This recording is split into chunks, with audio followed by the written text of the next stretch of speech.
Allahu, Allahu, Allahu, Allah. As I look to nature's beauty, dazzled am I, knowing everything calls on you, the Lord Most High.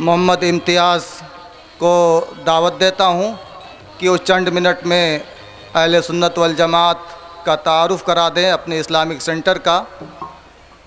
अस्सलामु अलैकुम व रहमतुल्लाहि व बरकातुहू।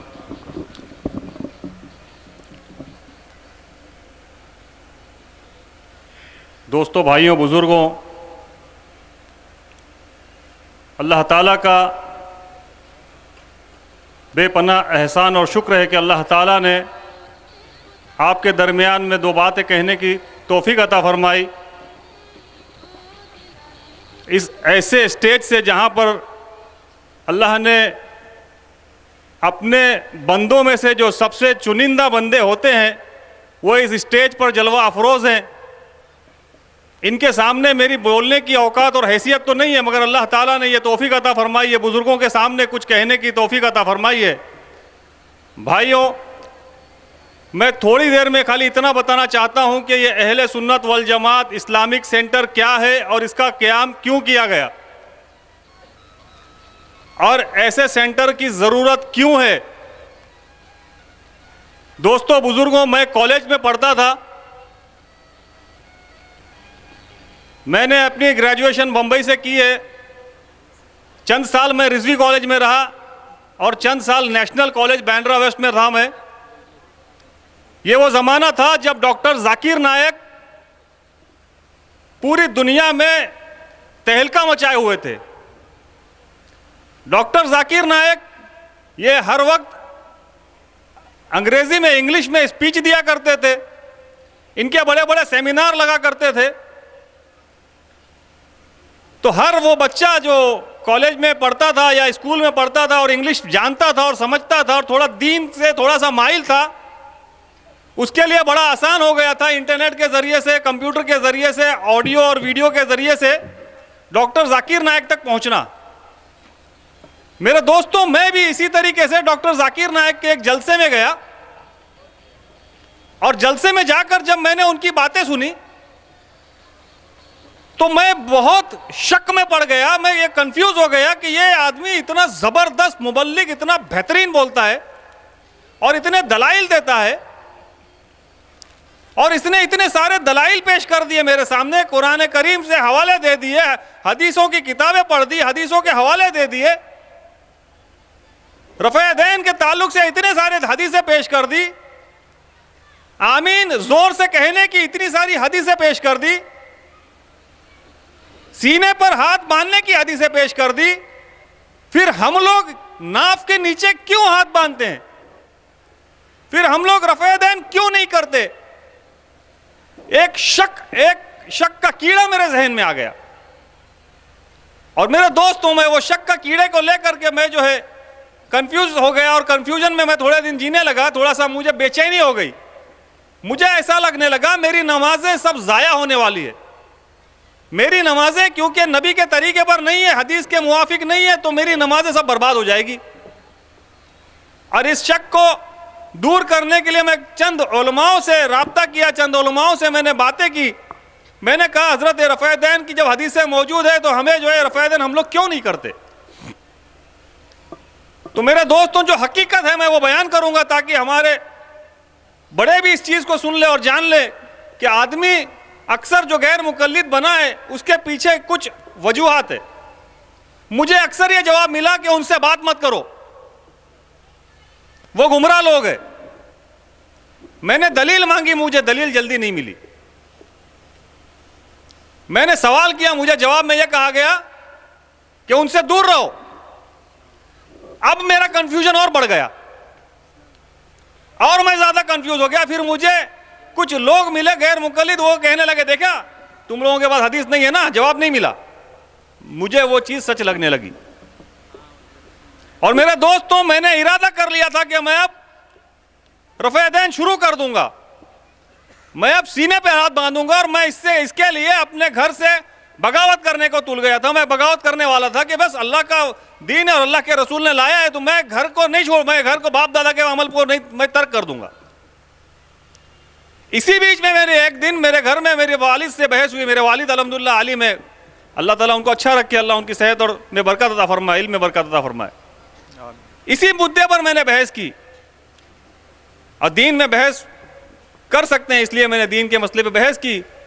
अल्लाह का शुक्र है कि उस दिन मेरे वालिद के ज़बान से कुछ ऐसे अल्फाज निकले, कुछ ऐसे बात निकली जो मेरे जहन में कीड़ा था, वो कीड़े को जो है ना वो बात ने और वो अल्फाज ने मार दिया, और वो 10 मिनट की बात ने मेरी जिंदगी को बदल दिया। वरना मैं आज टांगे चौड़ी करके नमाज पढ़ रहा होता, सीने पर हाथ बांध रहा होता, नंगे सर खड़ा होता, मैं चिल्ला कर आमीन कह रहा होता। मैं वो दिन था जब मेरे वालिद ने मुझे नसीहत की, और मैं उस नसीहत के बाद मैंने ये सोचा कि जब एक इंसान एक मटके को खरीदने जाता है, एक मटका जो 50 रुपए की कीमत का होता है, तो वो 50 रुपए की कीमत के मटके को ठोक बजा कर देखता है कि कहीं से इसमें सुराख तो नहीं है। और हम लोग अपना मसलक बदल देते हैं, अपना अकीदा बदल देते हैं, मगर जिसको अपनाने जाते हैं उसकी कभी चेकिंग नहीं करते कि जो बता रहा है क्या वो झूठा तो नहीं है। गैर मुकल्लिदों का अक्सर ये हरबा रहा है कि वो लोग अपना चश्मा लोगों के आंखों पर पिना देते हैं। इसकी मिसाल ऐसी है जैसे एक गधे को उसका मालिक सूखी हुई घास खिलाने के लिए उसकी आंख पे हरा चश्मा पिना दे, अब उसको घास सब हरी नजर आने लग जाती है, वो हरी समझ के खाने लग जाता है। गैर मुकल्लिद यही करता है कि वो अपना चश्मा हमारी आंख पे पिना देता है और कहता है देखो इमाम अबू हनीफा की तकलीद करते हो, नबी की नहीं मानते, तुम लोग हदीस के खिलाफ अमल करते हो। तो मेरे दोस्तों, मैंने उसके बाद मैंने इनकी तहकीक शुरू की कि ये जो कहते हैं क्या ये अपने दावे पर 100% खरे हैं। तो मैंने जब ऐसे उलमाओं से राब्ता किया जो इस फन के माहिर है, उनसे अल्लाह ताला ने मुझे जोड़ा, तो मुझे ये पता चला, मेरे उस्ताद हाफिज इकबाल मिल्ली साहब जो अभी आपके सामने बयान कर रहे थे, अल्लाह ताला ने मुझे जब उनसे जोड़ा और मैंने जब उनकी मजलिस में बैठा, वो 3 घंटे मेरी जिंदगी को बदल दिए। उस 3 घंटे के बाद मैं उठ करके ये कहा कि यह काम इतना जरूरी है कि मैं बंबई में एक सेंटर का क़याम करूंगा। और अल्लाह का शुक्र है कि मैंने आने के बाद अपने एक जगह को खाली करवाकर उसमें मैंने एक सेंटर साकिना का मैं क़याम में लाया, इस नीयत से कि मैं तो बच गया, मगर मेरे मोहल्ले के वो लोगों का क्या, उनके ईमान और उनके अकीदे का क्या, जो गुमराहियत में मुब्तला हुए जा रहे हैं और किसी को पड़ी नहीं है, किसी को जर्रा बराबर भी फिक्र नहीं है। हमारे लोगों ने अमल के लिए बड़ी मेहनतें की है, नमाज के लिए बड़ी मेहनतें की है, मगर मेरे भाई अकीदे का क्या, अकीदे की मेहनत कैसे होगी, ईमान का तहफ़्फ़ुज़ कैसे होगा। और मेरे भाइयों, जब मैंने वो सेंटर का क़याम किया, अल्लाह की कसम खाकर बोलता हूं, इस मजमे में वो लोग बैठे हैं जो 90% गैर मुकल्लिद बन चुके थे, जिनके घराने 90% गैर मुकल्लिद बन चुके थे। अल्लाह की कसम खाकर कहता हूं, वो लोग 2 मजलिसों के अंदर वापिस आ गए, उनका पूरा घर तौबा कर लिया। मेरे भाइयों, इस काम को छोटा ना समझें।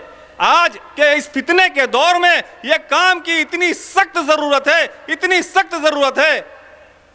अगर एक मुसलमान जिंदगी भर नमाज ना पढ़े मगर उसका खात्मा ईमान पर हो जाए, तो वह जन्नत में जाएगा नहीं जाएगा? अरे बोलो ना, जाएगा नहीं जाएगा?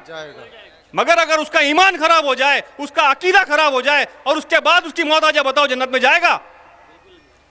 तो बताओ, यह मेहनत छोटी मेहनत है, यह ईमान की मेहनत है, यह यकीन की मेहनत है, यह अकीदे की मेहनत है। मगर मेरे भाइयों, अफसोस तो जब होता है कि जब हमारे खुद के लोग इस काम को फितने वाला काम कहते हैं, जब अफसोस होता है कि हमारे लोग ये कहते हैं कि ऐसे कामों से फितना पैदा होता है। अरे मेरे भाई, अगर मुझे मेरे भाई का अकीदा बचाने के लिए, मुझे मेरे भाई का ईमान बचाने के लिए चंद सख्त लफ्ज का इस्तेमाल करना पड़ता है, तो इसमें फितना उसको लगता है जो इस काम में सपोर्ट करता है। जो इस फितने का सपोर्ट करता है उसको ये काम फितना लग सकता है, मगर जो फितना खत्म करना चाहता है, जो ईमान को बचाना चाहता है, उसे कभी ये काम फितना नहीं लग सकता। ये तो इस्लाह का काम है, ये काम तो इस्लाह का काम है। मेरे भाइयों, मैं आप लोगों से ये गुजारिश करता हूं कि इस काम में जो लोग लगे हैं बहुत थोड़े से लोग हैं, कोई सपोर्ट नहीं करता। ये आपके मोहल्ले का जलसा है, 4 साल से हो रहा है, बेचारे परेशान रहते हैं, कोई इनका सपोर्ट नहीं करता। और बास तो लोग इतना ज्यादा माशाअल्लाह सपोर्ट करते हैं कि जलसे में आने से भी मना करते हैं लोगों को। मैं नाम नहीं लेता ऐसे लोगों का, और मैं डरता किसी से नहीं हूं, मैं ले सकता हूं नाम, मगर मैं सिर्फ बंद लफ्जों में कहता हूं कि मैं जानता हूं ऐसे लोगों को जो ये कहते हैं कि इन जलसों में ना जाओ। अरे क्या यहां महाभारत पढ़े जाने वाली है? यहां भी कुरान पढ़ा जा रहा है, यहां भी हदीसों का दर्स दिया जा रहा है, यहां भी कुरान की तफसीर बयान की जा रही है, हदीसों की तशरीह, सारे उलमाए कराम बैठे हैं, मुफ्तियान कराम बैठे हैं, मुफ्ती आजम बैठे हैं। ये सब लोग क्या ऐसे ही है? लोगों को रोका जाता है। अफसोस की बात है, ये क्यों हो रहा है? ये लाखों रुपए का खर्चा करके जलसा किया जाता है। अगर हमारे मस्जिदों का मिंबर मिल जाए, अगर हमारी मस्जिदों के मिंबर से मसाइल का बयान हो जाए, तो क्या जरूरत है लाखों रुपया खर्चा करने का? मगर वहां इजाजत नहीं है बोल के ये जलसा हो रहा है। मेरे दोस्तों, मैं हाथ जोड़ के गुजारिश करता हूं, अपील करता हूं कि जिस तरीके से आमाल की मेहनत है, मेरे दोस्तों ईमान की मेहनत के भी साथ दें। यह भी सबका काम है।